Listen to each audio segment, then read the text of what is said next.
The KitchenAid Dishwasher end-of-cycle beep signals that the wash is complete, but it can become persistent or annoying.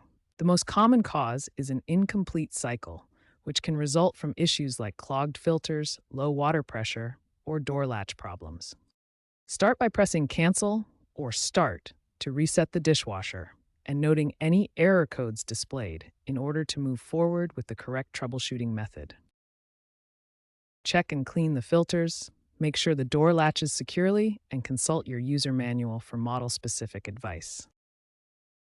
If you have a newer KitchenAid dishwasher, also refer to the KitchenAid app for further support.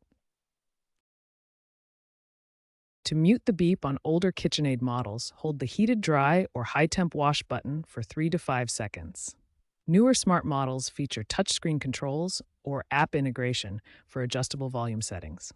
If the beeping continues, unplug the dishwasher for 1 minute to perform a reset. Then run a short test cycle to verify if the issue is resolved. KitchenAid's newer dishwashers include smart features, such as firmware updates that fix beep problems or adaptive silence that automatically mutes the dishwasher at night. Visit KitchenAid support pages for model-specific solutions, including recent firmware patches, like the one for the KDTM 704 ESS from September 2025. If issues continue, professional repair may be necessary, particularly for faulty sensors or control boards. Also, consider adjusting settings, as 25% of owners have chosen to permanently mute their dishwashers.